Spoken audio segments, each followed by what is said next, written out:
go to the correct scene. We'll do the unmuting. We'll go to the correct scene. We'll create an audio loop. Okay, we'll end the audio loop. Alright, hello and welcome everyone to Gamestate episode 17.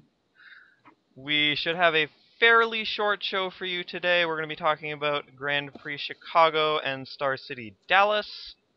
I am your host, Adam, a winner is you, Ragsdale, and I am fortunate enough this week to be graced by all our other regular cast members. We have Glenn Jones, event coverage coordinator from Star City Games, who you cannot currently see, but he is in fact here with us. I am. Stephen Flavel, poker pro and magic enthusiast, whose webcam is frozen, I think, or maybe he's I think dead. It might be frozen. Maybe he died? No Shave November killing him? There's a problem with the call. Things are going wrong left, right, and center. Alright, well, while we're waiting for Stephen to undie, Cedric Phillips, professional magician and magic personality. It wouldn't be our show if something didn't go wrong. I think it should happen every show, and so far, it has. Yeah, alright. But I'm glad to be here. We'll just, we'll remain in good faith that Stephen will eventually be with us. Let's talk about GP Chicago while we wait for him to be here. GP Chicago was, of course, held in Chicago. It was a modern tournament won by one Jacob Wilson in shocker of shockers, a Jund mirror in the finals. But we saw 7 different archetypes in the top 8.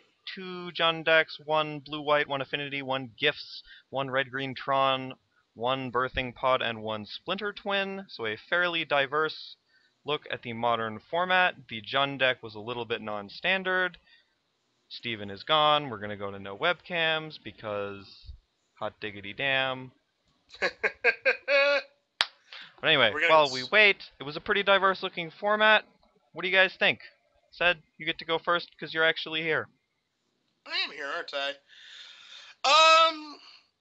I was a little surprised to see the diversity in the top 8. That was kind of strange. But other than that, I think it was pretty much what people expected to see, which was, obviously Jund being a top player in the format. Affinity also putting up a nice performance by Alex Mashelton. Splinter Twin kind of on the rise again right now as people figure out what answers they need to combat from the other decks. We keep seeing a birthing pod deck always do well at every tournament, and I guess kind of two surprises of the tournament really. First one was Red Green Tron kind of making an appearance, and in order for Red Green Tron to make top 8, it has to do some dodging of combo decks, but David Gleicher, a very capable magician in his own right, was able to do said dodging and make top 8. And then the other one was the Gifts Ungiven deck, played by, who was it played by? Shane McDermott. And it's kind of interesting because, when you play in a Legacy tournament or whatever, you can tell who, the Legacy Masters are. They're just I've been working on this deck forever. And, you see that in Legacy a lot, but you don't ever see that in Modern. And this guy is just yep, I love Modern. I like brewing Modern. I wish there were more Modern tournaments. And so they asked him in, the top 8 questions, it was do you plan on going to any other Grand Prix? He's like, no, unless they're Modern. It's oh, okay. I guess someone actually does like our format. So I'm sure Wizards was very happy about that. And, Shane had a deck that no one was prepared to play against and Gifts Ungiven, and he had a nice tournament. So, pretty good for him. But, pretty run-of-the-mill stuff as far as I'm concerned, even though there was, an innovation in Jund by adding Lingering Souls, what have you. It's just still your standard Modern format to me. Alright, Glenn, do you have any rough thoughts before we get into individual deck lists?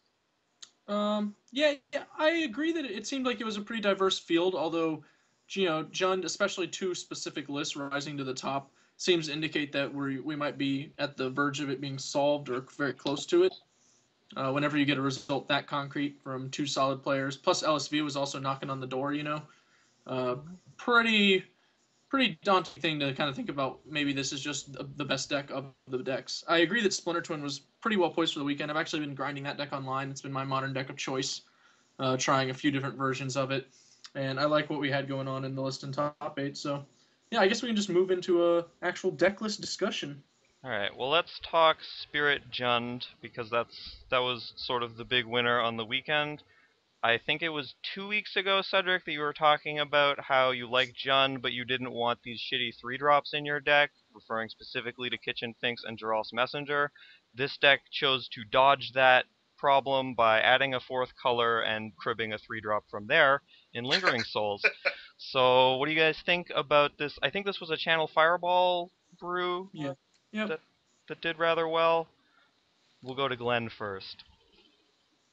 Glenn, what do you think? Spirit Jund. It's funny. Obviously, Lingering Souls is pretty good against Jund. Always has been strong against these kind of strategies, not just because its inherent card advantage, but also because it generates multiple creatures that attack on a plane that Jund's not really prepared to defend, i.e., the air. Lingering Souls races down like a Tarmogoyf pretty well, since you just chomp it while attacking.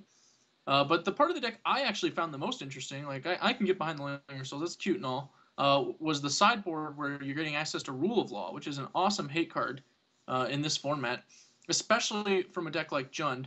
If you think about it, like almost all of the combo decks are going to be vulnerable to Rule of Law in some way. I mean, it's pretty obnoxious if you're playing Splinter Twin, even to have a Rule of Law in play, because if your opponent has one removal spell, like they're just colding your attempt to combo, unless you're like waiting multiple turns with Kiki Jiki. So it seems like a pretty sweet card, just in general, and you can only play it, if you're white. So I think that that was one of the nice innovations that I think was perhaps understated because everyone was talking about Lingering Souls. Access to Rule of Law is definitely a new kind of hate card for Jund. And this was also a really good tournament for Rakdos Charm. I think the rise of Splinter Twin was expected by a few people, as it's just like a combo deck that attacks slightly differently from most of the other ones. And Rakdos Charm happens to be excellent against it while also functioning as a pretty convincing shatter against Affinity. And its other mode, the remove graveyard thing, is pretty reasonable too, right? So I think it's a card that probably is going to rise in stock, and it certainly did this weekend. I mean, Jacob Wilson was running 3 in his sideboard, so if people weren't in on Rakdos Charm yet, then I think this weekend should have definitely sold them on it. All right, tough but fair. Cedric, you get to run on Spirit Jund, and Steven, you have like 3 minutes to ruminate on Spirit Jund. That's where we are. It's kind of interesting, I guess. If what they were planning on. Basically, Josh Utterlayton came with the idea of playing Lingering Souls in the deck as a way to combat Affinity and as a way to combat Jund, or as a way to get an upper leg in those particular matchups. And watching the top 4, where Josh played against Alex Magelton, cast a Lingering Souls, and Alex looked like he wanted to kill himself, leads me to believe that it does work. And Lingering Souls is clearly a very good card against Affinity. They can't really deal with all those air blockers unless there is a Steel Overseer being active. Ravager does a decent job of getting through it, but overall, Lingering Souls does an incredible job of blocking against them. It's also pretty nice in the mirror match. Good card to hit with Bloodbraid Elf. A nice way to, as Glenn said, attack over the top. There are some costs associated to playing said card because you have to splash a 4th color. But the fetch lands line up in such a way that you can do that in such a manner that actually Josh was able to start 1 planes in his deck, which I found to be a bit surprising. But also Deathrite Shaman makes it easier as well. So I think the deck is pretty good. I don't want to say the format is solved or anything because there are a lot of ways the format can go. But as far as this take on Jund, the only thing I really don't like about it is Abrupt Decay, because I still think Abrupt Decay is garbage and should be more of a sideboard card, but then it just leads me to believe that your sideboard options are probably better. Other than that, though, I like pretty much everything they've chosen to do with this particular deck list. It seems like it's I wouldn't say natural, but I would say it's a step in the right direction for this deck.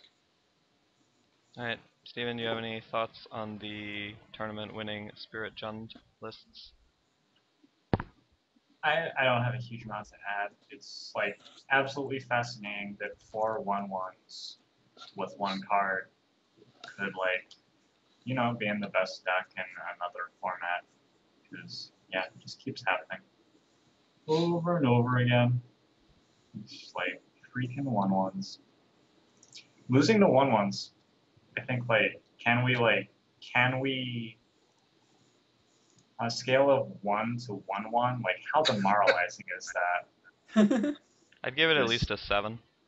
I have 12 life, so in 12 turns, that remaining Lingering Souls token is going to kill me. Yeah, I think you get a really good feel for exactly how demoralizing it is if you read the text coverage of the Josh Utterlayton versus Magelton match that Sed mentioned, where the Affinity player just puts down like a Vault Scourge and a Signal Pest and then like a Memnite or something, and Utterlayton is like, yeah, get them all with this thing. Like none of them do anything, and then the Yeah. game is over. Like it's done. Nothing else can possibly And happen. he like copies the cranial plating with Rex and Metamorph or something, presumably. Yes, we were talking before we went live. Utter Layton boarded in the Metamorph against Affinity, and I don't know why, but it Yeah. happened. So, and I This is mean, good. there's no doubt he's a better player than I am. So, I'm sure he had big plans. yeah, he wanted to make like they have so many targets. It could be anything. It could even be Oh, a okay. boat. As I mean, champion. I think, like, if Champion? they have an Alright. ex-champion, it's a solution, right? Yeah. Like, that Okay, seems that not makes sense. unreasonable. I know they board in champions against Jund, so that makes Yeah, sense. so here's like this guy if you have one. If you don't, I just have like this random clone. So that seems completely fine. Sure. I mean, I'm not saying it's wrong. I'm just saying that I was surprised. Yeah, I was trying to think about it for a second what it would be for, and yeah, that's the card that's definitely there for. Just a way to naturally trade. And I guess like Metamorph has some other applications like across the format as well, so Yeah, it could even be a boat. it could be. So We're not let's. too proud of it, I'm sure, but gotta do something. Yeah. Yeah. So let's talk about, unless you guys want to talk about any of the other top 8 decks, do you guys want to talk about the Hate Bear / Hate Boar list from Brian Kibler? Hate Boar. Yeah, I mean we could talk about it if you want. It was, I think, the most interesting deck list. It's in the top 16 of this event. I believe he finished 14th or something like that. But it Yep. is your standard green-white, these bears hate your deck list. We will start with Steven. Do you have any thoughts on that monstrosity? I really like this deck. It's just absolutely adorable.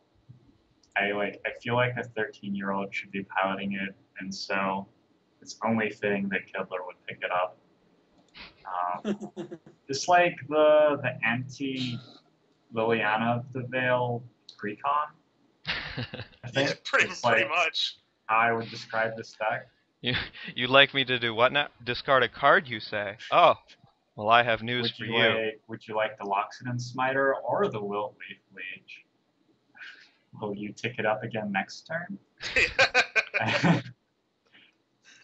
Do you think he played against anyone who was like, well, he couldn't possibly have another one? Like, Oh, I'll bet that happened. probably did. Glenn, do you have any hate boar thoughts? Yeah, I think the deck's kind of sweet. I know some people were talking about like various ways to hedge their Jund decks in different directions, and Blightning had like entered the discussion. I think a deck like this will remove that from the discussion. You're just like, nope, never mind. I don't want that to ever happen to me in my entire life. I would rather just not enter the tournament, so I won't register these cards. And I think that's a perfectly valid defense to make that not happen. It's not playing the card. It's pretty cute. I imagine you get a lot of free wins when your opponents just like don't think about things, or thought sees you when you're on 2 cards and they just happen to be like Smite or Wiltleaf Legion. You're like, whoops, get you. Like that kind of stuff is not like, it's more like a free roll value since the cards themselves are like pretty good anyway. So yeah, I mean it seems like a pretty reasonably positioned deck.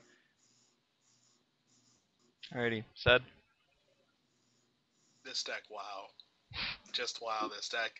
It's just there's no length Brian will go to not to play Baneslayer Angel. Just what the hell is that card doing in here? I don't know. But it's just having here protection. yeah, just always in his white deck if he can play it. Just for God knows what reason. I'm sure this deck is fine. Like, it has some cards that are really strong in the format, Lingering Souls, Path to Exile. Hierarch is always a really good card, period. Doesn't really matter the context. It's just a super good card that's not really seeing a lot of play right now.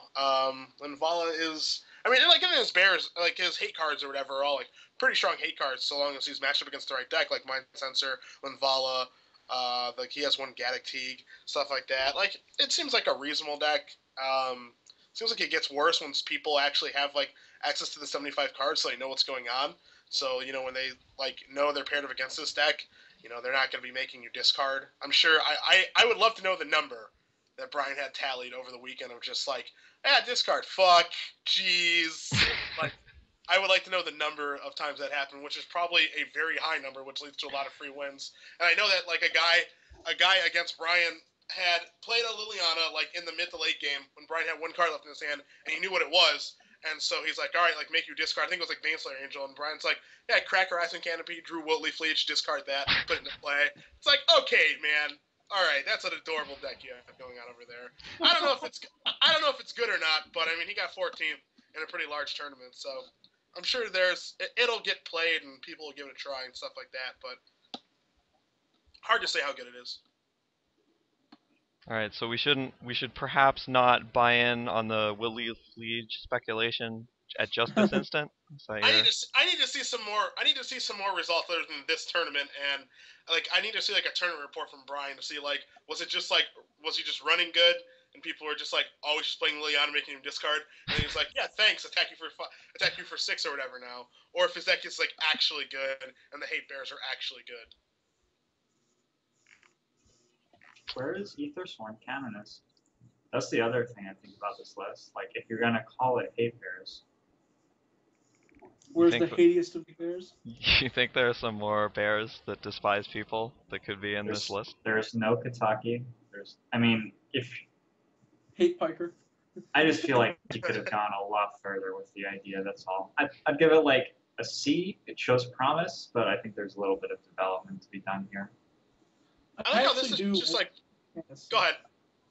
I like Canonist in the format just in general. I think it's like a pretty cool, good card. You can get a lot of value out of. And this deck doesn't seem to be like, I'm not trying to play 2 spells a turn with it very frequently. It's mostly like a guy a turn until like maybe on one turn you play 2 guys and then you just start townshipping all the guys you have. Like that's your general plan of attack. So I don't know, like I would be interested in exploring Canonist as a card in this deck. It's possible it's just like too weak on its own. Like it's just not, enough of an actual creature threat without generating value from the effect. But yeah. It is a hate bear. Yeah. There's a 2 tier. Steven, you are correct. We can't argue that it's a hate bear. I just like that Brian, if some of you may or may not know this, I don't know if he's written about it in an article recently or not, but like he is very in the camp of you guys, it is safe to unban Green Sun Zenith. And so like this is just like his Green Sun Zenith deck without Green Sun Zenith. He's like, I'm gonna play green. I don't care what anyone says, and I hate Jund because I know I'm almost positive you played Jund to the PT and just hated every minute of it. And he's just like, F this. I'm playing what would be a Green Sun Zenith deck, and like this is a Green Sun Zenith deck without Zenith. And he's like, see, it's fine. Just unban it so my deck is more consistent now instead of having to draw well. So I don't know. This deck just looks blah. I just look at the deck list, it just looks like meh. Alright, I have a couple, I think I have 2 more general points on this, and then we can move on from GB Chicago. The first is that it seems like we're seeing an uptick in white enchantment-based hate cards, which is something we specifically touched on either last week or the week before, which was that these cards are good, e.g. Stony Silence, Rest in Peace, the White Rule of Law, or Rule of Law is what it's called, the White Arcane Lab is what I was going to call it. But these cards, which we said were good, but the drawback was you had to pay white mana for them, and people seem to be shoehorning them into decks which otherwise would not produce white mana. So do you guys think these cards are going to continue to proliferate in the modern format? We'll start with Steven. Steven? Yeah, that's a pretty big deal about like stretching to put Lingering Souls in your deck if you suddenly get access to a bunch of cool hate cards. I'm like waiting with bated breath. I personally think that 1 planes and the Jund list is just awful. I think the mana for Jund works pretty well, but I just think they need to test that more until they work out that they're mulliganing way too often because of that land choice. So I don't know. Mana bases are a little more flexible in Modern than in other formats, for sure. And I think if you're getting Lingering Souls off it as well, that makes it pretty attractive to be playing these hate cards. But I don't know that like the consistency that they're losing has really shown through yet. So I'll have to see if that remains a staple. Glenn, more enchantments of the white variety? Yeah, I like them, have for a while, and I expect we'll continue to see them now that people realize just how flexible they can be with their mana bases. I actually think modern, like, I guess EDH maybe is better, but like no other format lets you just splash as aggressively and greedily as you want. Not even Legacy, which while it has like more lands, you're far more vulnerable to like Wasteland and Rishadenport, but those predators just don't exist in Modern. They're like not legal, obviously. So you get to play all of these shock lands, all the fetch lands, like you can pretty much do whatever you want, and the format's also, while fast, slow enough that you can kind of take the 2 damage more often than not. Because the advantage you when you're on the play is like pretty massive. Like it's fine to just take shockline damage on the play in Modern. I think the vast majority of the time, and the only downsides come when you're on the draw. So then you just have to be a little more careful. But I like the fact that these cards are super high impact. Like when you resolve them, they frequently like just kill the opponent. So who cares about how much work you have to do to shoehorn them in? You know, like they kill the opponent and they don't cost that much. I'm sort of the opinion that if you have cards which are going to kill your opponent and you can put them in your sideboard, you can put a land in your sideboard too. Like if you're playing 6, 7, 8 fetch lands, all you need is one white duel in your sideboard, and all of a sudden you can cast these sideboard cards. So I just like, for the sake of consistency, I just want to see the white land in the board At and that bring point, it in. Then you have the splash. at that point, I think you're just doing like a value equation. Really, is like, is that slot worth, me being able to squeeze in one more actual spell? Because like, if I'm not getting hit that bad in the game ones where I don't need it, or the sideboard games where I don't need it, then it's probably not that big a deal. And I think in Modern, it's like, since you're leaning so heavily on fetch lands, like it's not uncommon to see mana bases that are like, 12 fetch lands and then like 6 lands that they get. You're not actually getting hurt that much. I'm obviously exaggerating, but I mean, like, think of the blue, white, red Delver deck, which ran like, 4 shockland, 3 basics for a while, and then like the full set of 12 fetches, I think. Maybe only 10 fetches. So, yeah, you don't actually have to give up all that much. In that deck, it would be a little worse since you actually have to give up one of your fetches, which are sweet. But you're always getting the land you actually need the vast majority of the time. Yeah, but sometimes you draw planes, and it's like a hell of a lot worse than a fetch land. That's like, Yeah. that's the issue. I don't like the planes. I probably would just be playing like a shock land. I'm curious about the planes, but I wonder what the, you guys don't have to respond to this, but I just personally wonder what the equity looks like with just putting another land in your sideboard and having different land composition, play and draw, and possibly matchup based.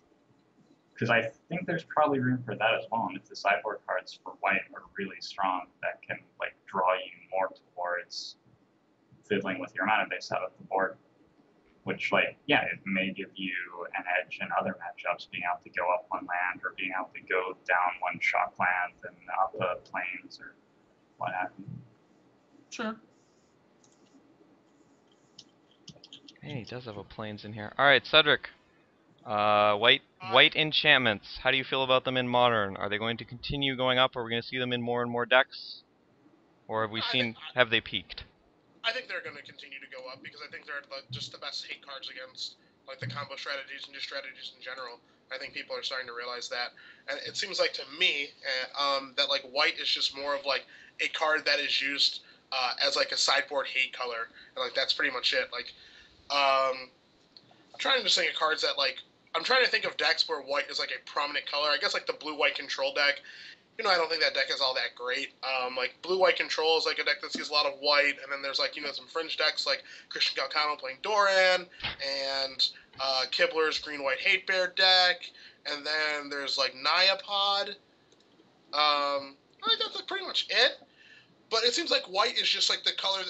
That's like the color you go to, and those cards to like hate stuff out. So I see like that being like more of a third splash or a fourth splash for some decks, and it seems like with how like this format's shaping up, and we're seeing like a lot of Deathrite shamans, white is going to be easier to like actually splash than normal. So I expect these cards like Rest in Peace, like Rule of Law, and other enchantments to be seeing play or seeing more play. Yeah.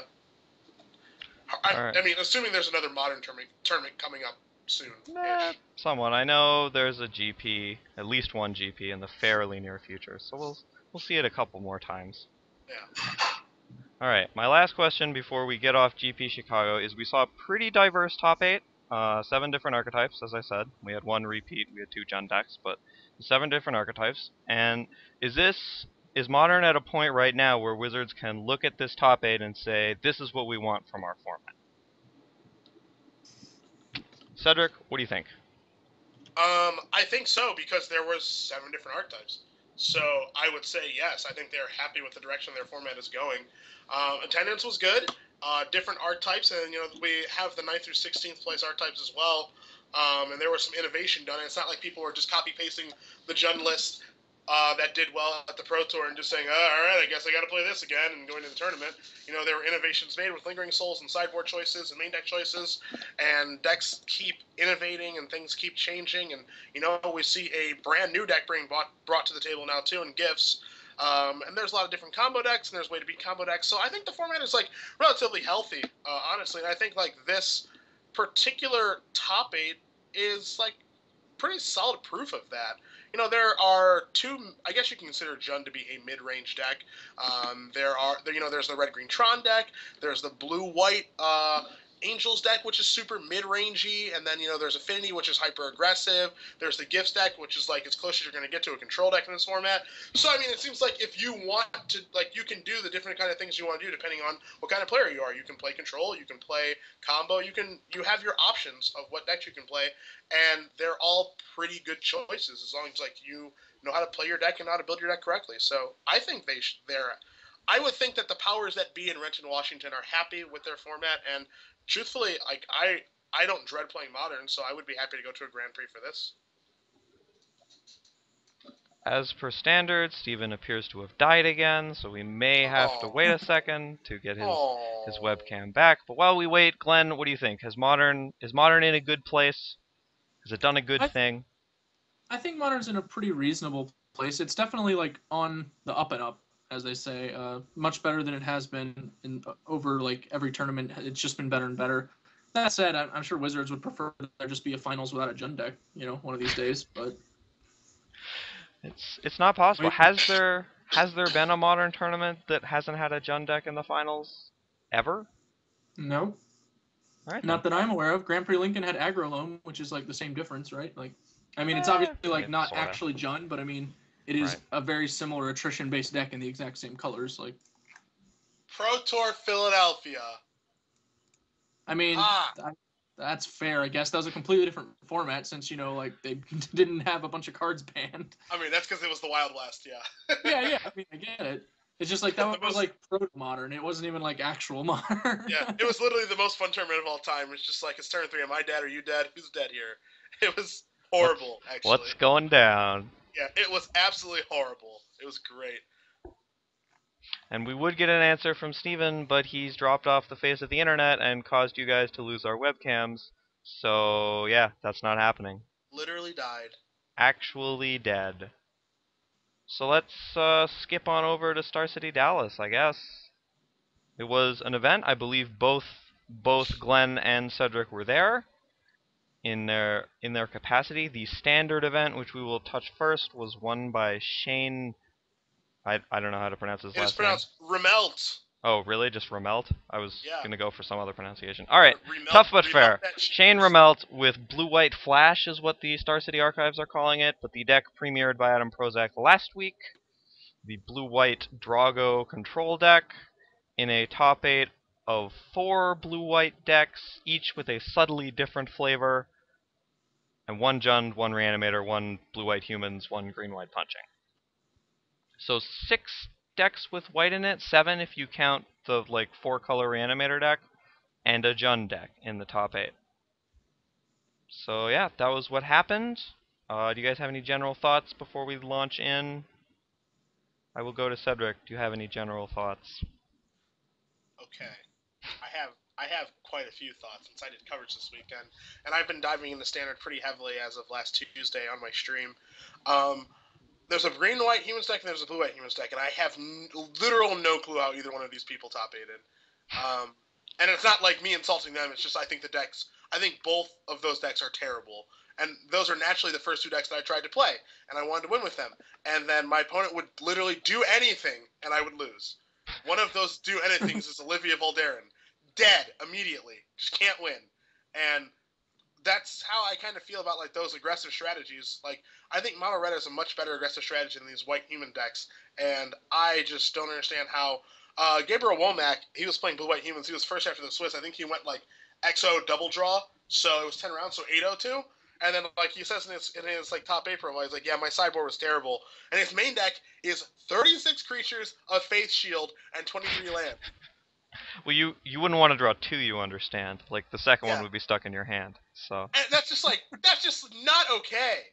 That's not okay. That can't be a deck in a format and actually win. Just all dudes, us spell GL. Here they come. Can't stop, won't stop. So. Don't like either of those decks, and then you've got like your different sort of like mid-rangey control decks. There's Judd mid-range, there's blue-white control, there's Reanimator decks, and then there's the Prozac Flash deck. You know, like those decks are all fine decks. None of those decks really blow me away and are just like, man, this deck is awesome. Like I think that Prozac's deck is fine. I think that that's the kind of deck that's going to clean up on people who just aren't very good at Magic, because again, like it's the kind of deck where you just, it's like the Delver thing, right? Like where they sit with 4 mana up and it's like, guess what's in my hand, and the opponent's like, I don't know, attack, and then just like something goes horribly wrong, and they just like don't take the time to weigh the options of what could be in your opponent's hand, what to play around. They don't craft a game plan, and they get ruined by like these horrible, horrible tricks of just like, I'm sorry, Azorius Charm is a crappy card. I'm sorry. That's not a good card. Like, it just doesn't make any sense to me. Like, oh, there's Azorius Charm. Boom. Like, my guy's at the top of my deck. I just got ruined this turn, and then he got to block my guy. My Silver Blade Paladin's gone, and just all of this crap. Like, I think that card is just not good. And, like, is it really that hard to play around Syncopate and Dissipate? Like, we can't figure out how to beat, like, those 2 counter spells?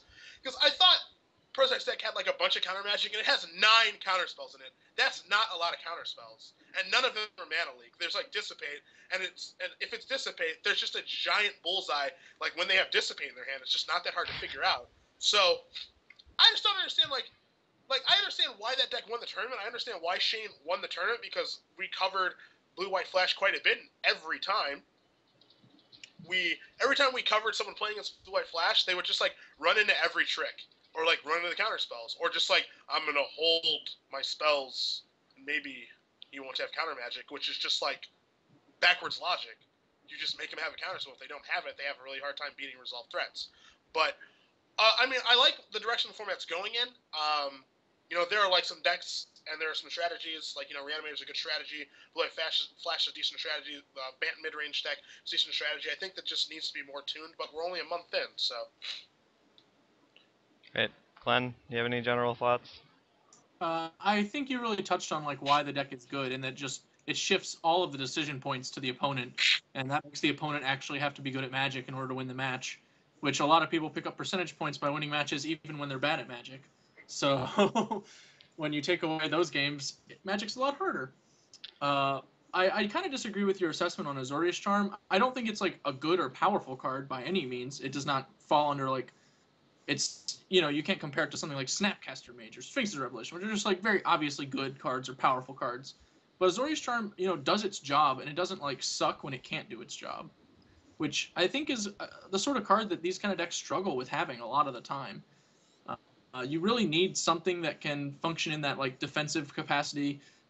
You want something that can, give you just an additional way to interact with your opponent on the board. And worst case scenario, like you can just get rid of it pretty frequently with the cycling, especially when the opponent will often be, compelled to pass because they're trying to play around everything, and that's obviously not a good strategy. But when they do that, you can just, cycle it away and increase your options. So I agree that it's not like, anyone should be excited about playing for Azorius Charm, but at the same time, I don't think they should be bummed about it. Like, it's there to do what it's there to do, and it's pretty good at it. All right. Do you have a deciding vote to cast in the Azorius Charm debate, Stephen? Or any other general standard thought on this top 8 would be acceptable?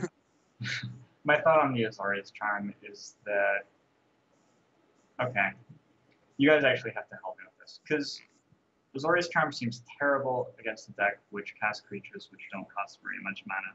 So like a true aggro deck, like the green-white or the blue-white humans decks. Are they humans decks? I don't know. Small creatures decks. They're humans decks. Depends on your build, but yeah, some of them are, at least.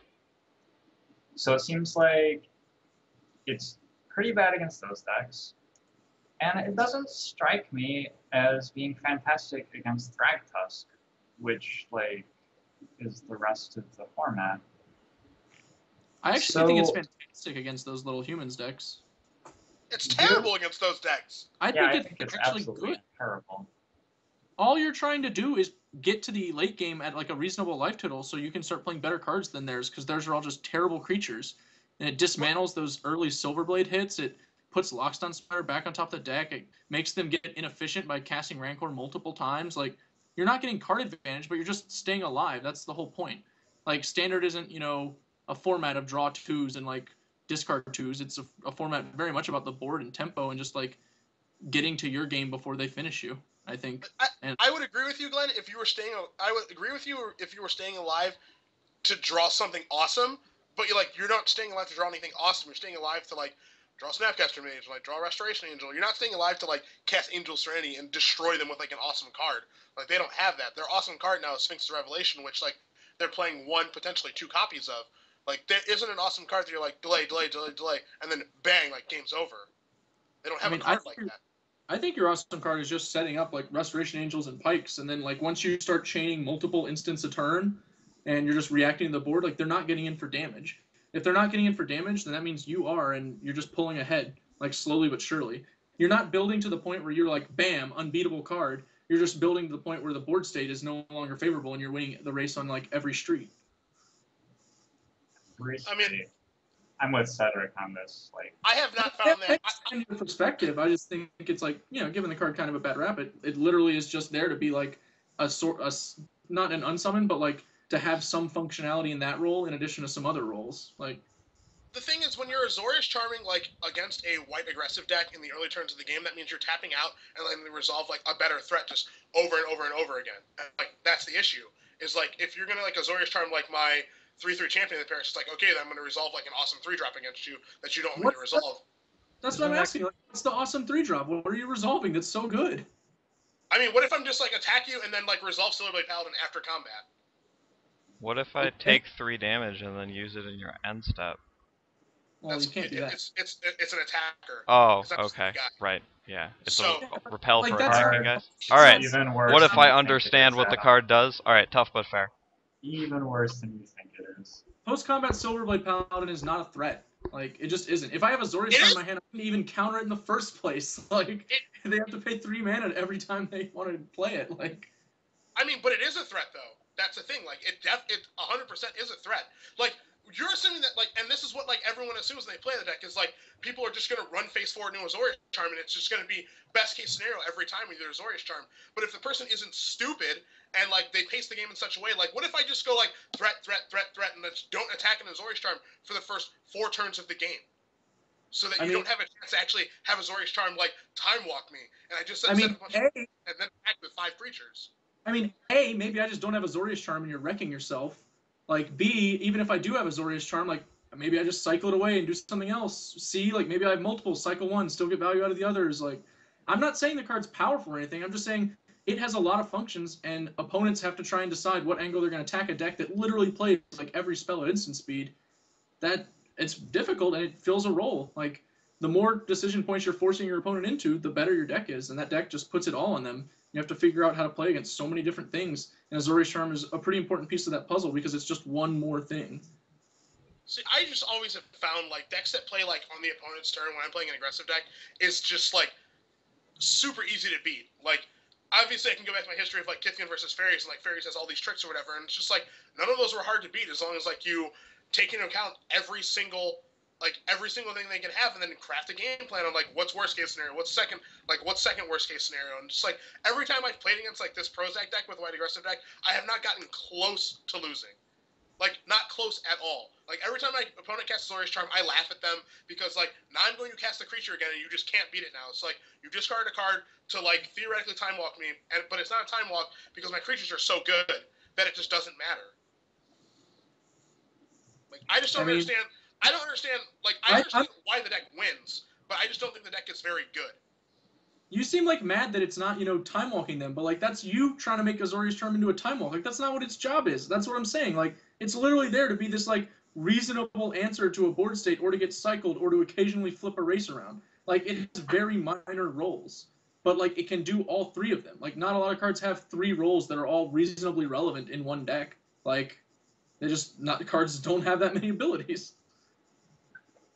I mean, So- I guess that's true. I can see having it in the list. I just don't think it's very good. But when you're it's not the best card trying in the to deck, make, it's just a card the deck trying needs. to, if you're trying to make an instant speed deck out of only blue and white cards in standard, like perhaps not all of your cards are going to be absolutely amazing. So Yeah, that is. In I fact think Azorius Charm is fine. I definitely like fall on the side of Cedric as far as its performance against small white creatures. I think it's just very, very bad against small white creatures. So I don't really understand where it shines, but I can understand that it's at least mediocre in a lot of places. Sure. I don't think that the small white creature decks are what this deck is designed to prey upon, like by any stretch of the imagination. It's very clearly a deck that's in response to the mid-range sort of stuff. So. Yeah. I mean, I would be very surprised if that deck reliably beat well-played small creature decks. But, I mean, there aren't a ton, historically, of well-played small creature decks at any given tournament, so you I've might be... struggled a little bit with it against like the green-based decks, but I have not had difficulty fighting like random humans decks. Like their best card is Thalia, which is just a glorified sphere of resistance when you drop an Augur of Bolus down. It's just kind of like really humiliating for that card. So Like, I don't even think Thalia's good against that deck. I agree. That's what I'm saying. Yeah. But I think it's like it's supposed to be good, and like people lean on it pretty heavily. But Yeah, like I think that people consider Thalia to be good against that deck. I think Thalia's like absolute garbage against that deck. It doesn't seem real good at attacking. no, I mean, like it's That has mediocre. rank for a man. 4/1, first strike and Yeah. trample. I mean, like if you're green white, Wow. like if you're green white, your best card against them is Smiter and Rancor. If you're blue white, your best cards against them are like Geist and Cavern, because green white Yeah. can't afford to play Cavern.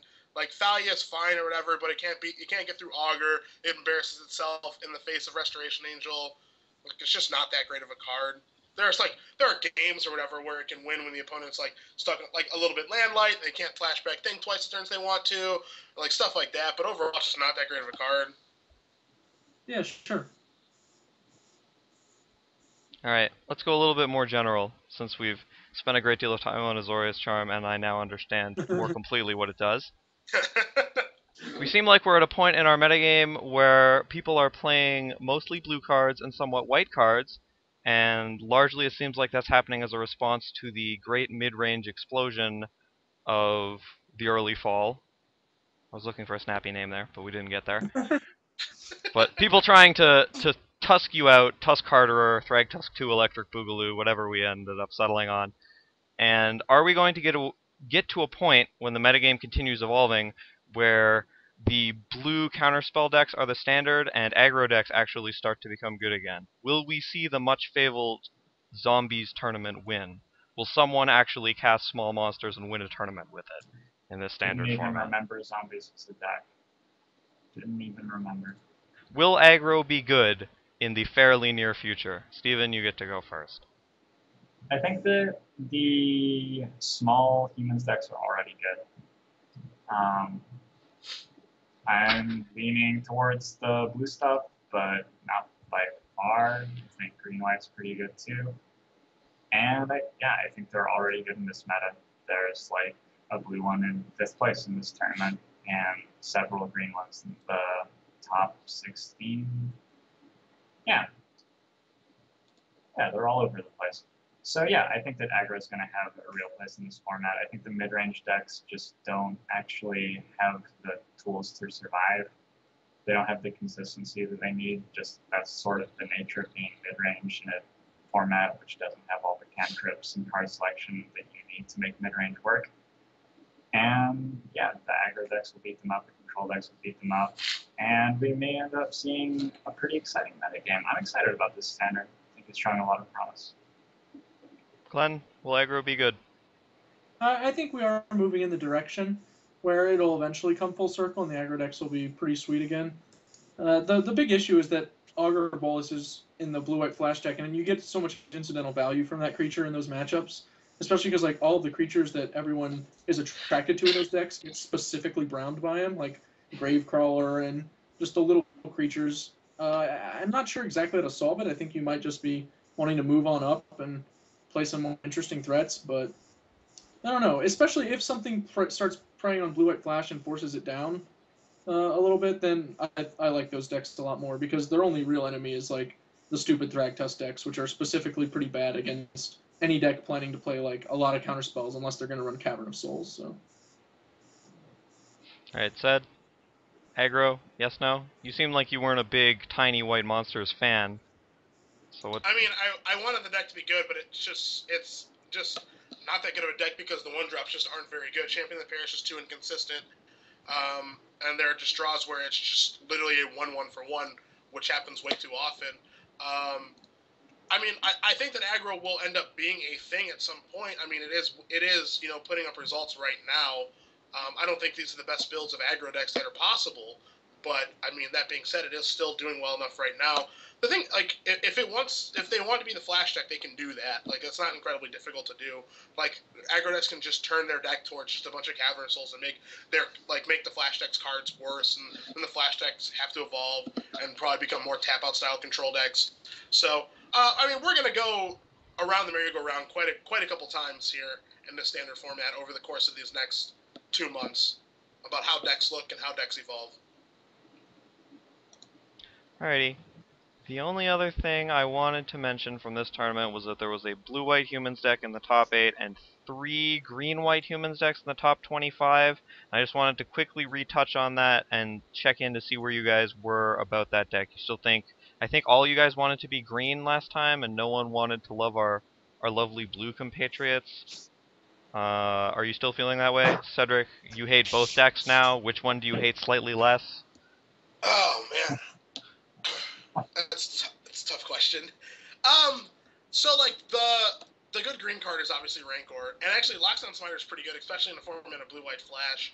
So like you get that where the trade-off with blue is like with blue you get Geist and you get Moorland Haunt, and then like access like some sideboard cards. I think that the green list is a little bit better just because it's more powerful. It punishes you more for stumbling. It has better nut draws. So I think that if you wanted to choose between green, white, and blue, white humans, I think green, white humans is a better choice.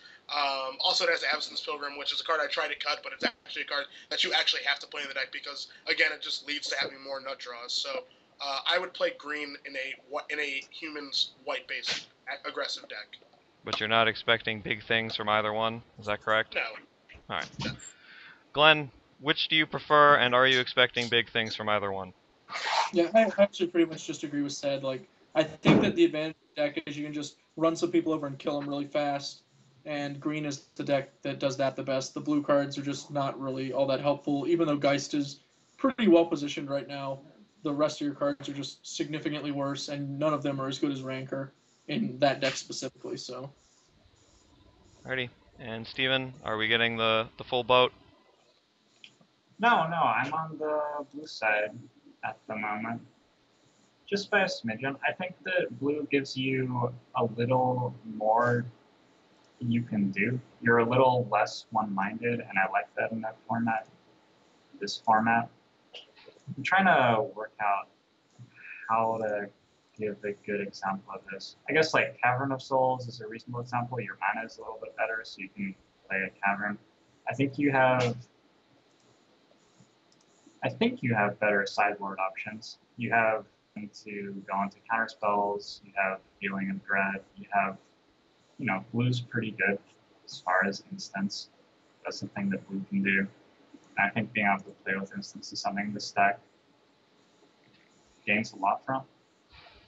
I'm not sure that you need to nut draw that many people in this format, honestly. And I just think that the blue list has a little bit more consistency and will kill people, maybe half a turn later than the green deck when the green deck gets a great draw, but it still kills them.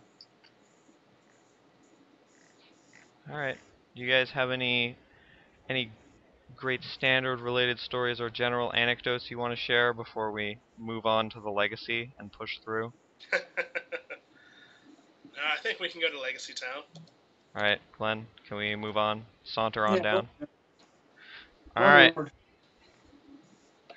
All right, we will head over to Legacy, which was won by, my God, what was Legacy won by? Joe Bass with Blue White Miracles, or at least it says Blue White Miracles in the Star City list. I don't know if there was some contention over the miracle or miraculous nature of his He had a blue whiteness, small. I think. He had a small stone. He had a Stoneforge package in his deck too. He only had like 2 Terminus and like 1 Entreat the Angels. He was like a mixture of the 2 decks. Right. Yeah. So in a top 8 of 3 blue-white decks of some description, 2 High Tide, 1 Bug Delver, 1 Goblins, 1 Merfolk, one of the blue-white decks was victorious, played by Joe Bass, and in the spirit of our last several weeks of Legacy coverage, we will go around and everyone will get to pick one thing to talk about. Cedric, pick your thing. I get to pick my thing. Yeah. I guess I'll talk about how Alex Kanan, who was in the finals, had one of the best-looking Legacy decks I've ever seen in my entire life. And like just from like a card standpoint, he had incredibly nice cards. Like all Guru basic lands, all of his cards were foil, and he was actually really good at playing his deck too. So I liked that a lot. Like I loved having it on camera because I just couldn't wait to see the next card he was going to play and how pretty it was. That was number 1. But I want to ask a question because I am actually going to call out Glenn right now on camera on our show. Well, he doesn't have a camera, so you might have to readjust. I'm on camera, and I'm calling him out. All right? Okay. Do you, Adam and Steven, enjoy watching High Tide or dislike watching High Tide on coverage? Is this like intended to simulate a simple random sample, or? Well, okay, so here's what happened. My random sample is completely non-random sample. There were two High Tide decks in the top 8, and I really, really, really wanted to see it on camera and cover the match. And Glenn said that everyone hates watching High Tide, and Glenn obviously has more experience doing this job than I do. But damn it, I wanted to see it, and I wanted to cover it. But he said that everyone hates it, so I want the opinion of my 2 co-hosts. Do you guys like watching it or hate it? I think I am in a minority as someone who enjoys watching High Tide, but I also think like if you're really excited about casting a match between any 2 decks, to me, the energy from the commentators is probably more important than the decks being played anyway. So I would have gone with High Tide had I been like making the calls, but I'm not as intelligent as Glenn and know that he has lots of numbers and stuff. And probably when Glenn shows High Tide on stream, he notices that like 50% of the people go to bed. So I don't blame him at all for saying no on that one. I really like High Tide. I like it a little bit less now that it plays Time Spiral than I did before when it was like mono instance and went off with like Reset in the days of yore, or just went off with more determined like cards that didn't involve casting Time Spiral, because casting Spiral is like pretty gross in matchups where they can redraw you and kill you. So I have a significantly lower tolerance for watching the deck than I would for playing the deck. But I still would almost certainly rather watch High Tide than watch, like, a Stoneblade deck. Or, God forbid, a Counterbalance deck. Just, like, sit there and not do a single thing while the opponent is clearly dead for, like, 20 minutes. So that's my personal opinion. Right. It's just amusing to me that you think it's, like, my opinion or something, because it's not like I lack, empirical... I know it's not your opinion. First of all, I'm just giving you a hard time because I really wanted to cover what you wouldn't let me. And at the end of the day, you hold the power, which is bullshit. I want the power. But I know that some people, I can understand obviously why some people hate watching it because it's like super boring. It's just like, yeah, it's like watching eggs in Modern. It's just like, would you just fucking kill them already? But I don't know. I can't imagine that like everyone hates it that much. But I mean, I could not have my finger on the pulse because I mean, you do this 2 or 3 weeks out of like every month, and I do it twice like every other month or whatever. So I just want to see it because like High Tide doesn't win that much. So when you get the chance, maybe the High Tide players were good, even though they both died in like 5 minutes or something, I think, which was Yeah. sad. But Well, I just wanted to see it, man. my intent in avoiding it in top 8 was that I figured with 2 in the top 8, it's reasonably likely we'll be forced to put it on screen at least once, potentially forced to put it on twice, if we decide to like gamble in the top 4 and then it wins anyway. So at that point, I would much rather feature it 0 times than 2 times, but I would rather feature it 1 time than 0 times. So like, and 3 times is obviously just right out there. I'd rather just go shoot myself in the back. 3 is right out. Yeah. Well played, sir. Not even a Given, possibility. Well given all played. those combinations, I took the one that produced the most favorable situations and scenarios, and we just happened to land on 0 instead of 1. Listen to how intelligent this man is. Listen to this man. All right. Good hands. There's a reason he has this job. Other than that, there was nothing too exciting that really happened in the Legacy Tournament for me. It was all miracles all the time, or Delver decks, it felt like. So, bleh. That's all I have to say. All right, Glenn, pick your legacy thing. Oh man, that excerpt just took me right out of my Yeah. legacy. It's I guess I can talk about how Miracles was a pretty good deck for that field. Seemed like a great choice. Obviously, thing, not man. just being results oriented with the fact that double finals, but I have other things to say. All right, Steven, do a thing. I'm sort of at a loss with Legacy, because a few months back, this Blue White Miracles deck became a thing, and I was pretty excited. I was like, well, yeah, all of these Legacy decks, they play these crappy cards, protect themselves from combos, they do all this stuff, they do all that. They can't afford to play big things because the big things won't come online in time. Blue White Miracles seems great. It's like this fair control deck which will beat them up. And now, like, a few months later, it's still putting in, like, 1 or 2 appearances in the top 8 every week, just about. And I'm just like, now I'm just mad at it. Like, really? Your, like, fair control deck is just, like, beating up Legacy? What is this trash? Like, there's got to be some way to just completely destroy this deck, surely. And then I, like, sit down and start thinking about it, and, like, not really sure exactly what you do. Do you guys, like, if you wanted to beat this Blue White Miracles deck, what would you sit down with? That's my question for you. Goblins, not close. Yeah, Goblins. I like goblins in the matchup a fair bit. The thing is, like, you're calling the deck fair, and as someone who, like, would never play that deck in a million years, I don't consider that deck to be fair at all. Honestly. Every card in that deck is just, like, on roids. I don't think there are, like, any bad cards in the deck. Like, Top Balance, Brainstorm, Swords, Path, Terminus. Like, Entreat is probably, like, the worst card in the deck or whatever. Like, Jace is still in the deck. All the cards are awesome cards. And every time I watch the deck play, or when I'm, like, when I'm doing coverage on it, it's like, man, like, the Miracles guy, just, if he doesn't die or is under, like, duress by turn 5, it's just over. Because, like, you're not coming back from Jace, and you're not coming back from, like, Brainstorm, plus, like, Fetch Land getting sacked away and, like, clearing things away, and, like, top setting up Terminus. So, like, you just can't come back from this stuff.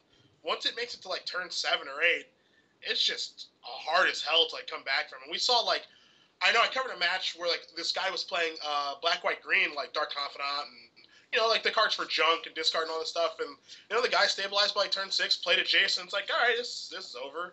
Like, it's like a blue-white Born control deck, but it's, like, got all insane cards. Yeah, as a blue player, that's what I mean when I say fair. Okay.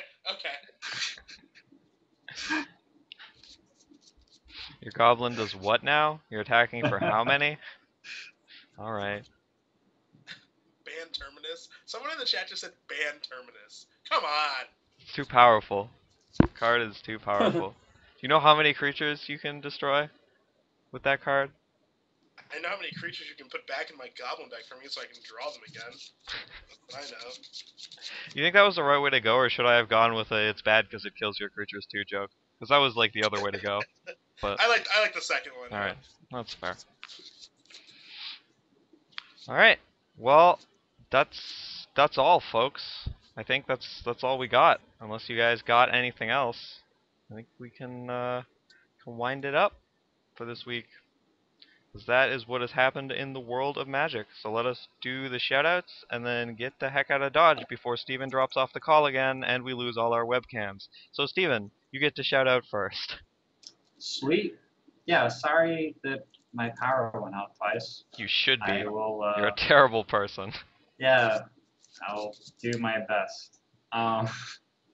Thanks for tuning in this week. I had fun while I was here. And I'm really enjoying, I think, all of the constructed formats right now. So I'm looking forward to seeing what happens in the next week, in the next month, and yeah, all the new developments. Yeah, see you guys next week. Glenn, do your webcam-less shoutouts. I'm on vacation this week, and I'll be PTQing at the end of it in Philly. So wish me pack rats, I guess. It's really all I got going. Oh, all right. We're gonna do a revive special question before we exit, but yeah. All right, said. Oh my God, the stream just blacked out for me. All right, do it quickly before the roof falls. Okay, do it quickly. Streaming Tuesday, Wednesday, Thursday this week on my normal times on my Twitch channel, testing more standard. I'll be doing broadcasting for SCG this weekend with Patrick Sullivan in SCG Seattle. So come check that out. I hope Glenn gets a bunch of pack rats this weekend and loses with them so he can whine and have a great story to tell. Yeah! Go. Got him! Yeah! I will say thanks for watching, everyone. We will see you next week, of course. Hopefully, one day we will have a show where someone doesn't drop off the Skype call. No, we One want day. someone to drop. It's why our show's great. Yeah, It's casual. I think there are other things which make our show great other than us losing our webcams. But really quick before we go, I want to ask each of you super quickly, how do you feel about the name Dragon's Maze for the last set? Because I said we were going to ask on the show. Said, how do you feel? Dragon's Maze. It's stupid. I don't care about it, and it sounds like the name of a shitty card store in Arkansas. There. I hope you're not offended. I am fairly certain that is Arkansas. Oh, Glenn. my apologies. Glenn, Dragon's Maze, how do you feel? Yeah, not a big fan of the name. I mean, it doesn't really evoke anything specific for me. And obviously, like maybe if I were super tuned into the flavor, it would mean something. I don't know, but it's just, I prefer our location-oriented names, like the city ones, not the strange construction-oriented thing. I don't know. I'm not a big fan. You don't savor the flavor? Is that what you're telling me? No, not savoring that flavor. All right, Steven, how do you feel? Dragon's Maze. I really like it. It makes me want to do. Makes me want to do interpretive dance, but like in front of a webcam, it just like wouldn't contain it. I don't think. We've got like 3 dimensions. We have dragons, which is like we're playing a game with dragons in it, so that makes sense. We have mazes, which there are also mazes in Magic. What more is there to it? There's a possessive as well. So The biggest stretch I've ever seen. I'm pretty excited about this one. There's going to be dragons and there are going to be mazes. It's honestly like they really wanted it to be RGD again so badly, and they're like, what's the D name gonna be? And they just couldn't think of anything else. Unless there's just gonna be a bunch of maze lands. All right. Maybe they were like lost in the maze. I'll give you while they 30 followed. seconds. Give me a better name for a set starting with D. Dissension. No sale. Something like that is just like a lot better. Like I don't know. Someone called it. I'd rather have something that's just like random emotion that starts with the letter D. Like. Hold on, I'm gonna get one. I'm not gonna lose this. I'm going for dystopian drums. I feel like there's a little bit of poetic. Can we start something? Can we start it with foreshadowing. dream something? Can it be like dream something? like Dreamscape or something goofy like that. Sure, that's fine. Oh, that's a card. I would prefer Dreamscape. That would be Really? a sweet set, though. Like, yeah, I would play a dream-based set. I just googled cool words to start with D. Yeah, what do you got? There's a very long list. Okay.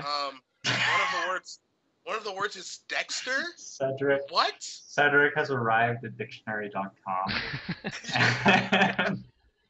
I'm here. And has reports. The problem is there's a lot of words here that I don't know how to pronounce, and I don't want to embarrass myself. Well, it hasn't stopped me before, so. Yeah. Dynarchy? Government by two people. Dynarchy. There. How about that? Is that good? Ding. Yeah, that would probably be better. I would buy that. Diogenic?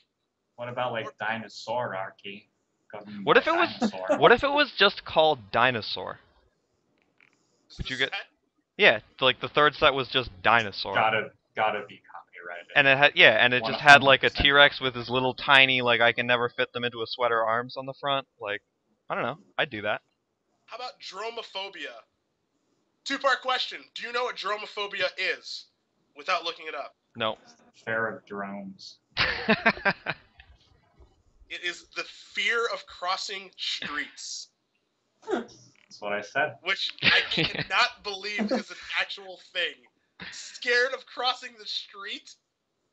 Oh, come on, man. There are like way more unreasonable fears than that.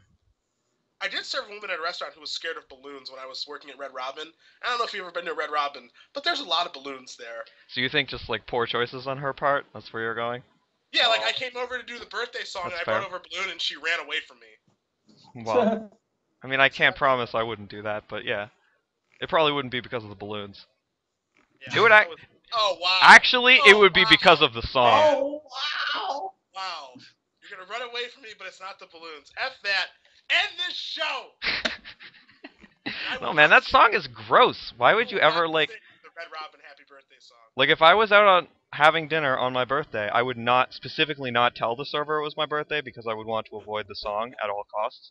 Hey, the song is good. The song is good. No, the song is not good, friend. This is like, in case you guys in chat are wondering, this is literally exactly what happens after we really end the show. Yeah. Yeah. Alright, I guess we This should time really end this the didn't show. turn But I mean, I this- feel like we can weigh in chat here. Like, is the song good? Have you ever been to a Red Robin? No, I have never. I didn't mean specifically the Red Robin song. I just meant like the birthday song in general. Oh, Is no, it the Red Robin songs are good. is it specifically better at Red Robin? They're like pretty good songs. Right. I can sing the song if you want. I would prefer that you not, but I don't know how other people feel. Wow. Are you surprised by Sure. that? Like, were You you? could take your headphones off and Why would I just take my let headphones everyone off? else hear it. All right. It Why looks. you, It looks like they want you to sing the song, so you should probably sing the Obviously. song. All right, and on that note, we're gonna have to end the show because I'm not singing the song. God, Alright. such a tease. All right, here we go. Dreams of Cedric. Attention. Okay, I'm gonna do the whole thing. So what we do is we bring ice cream over, and we bring over a balloon, and we say, "Attention, Red Robin guests, we have a very special birthday here today." And then the other servers cheer because that's what they're supposed to do. And we're gonna go old school on 4. 1, 2, 3, 4. Happy birthday. I don't remember the song. Okay, hold on. Happy birthday on this your special day. Happy birthday. It's why we're here to say, hey, happy birthday. May all your dreams come true. Happy birthday from Red Robin to you. Hey! And then I give you your balloon and your ice cream. Now, Adam, how could you not love that song? Yeah, I don't see a single way. How could All right, you see you later, not- guys. All right, bye. Bye. Oh, bye. Why were you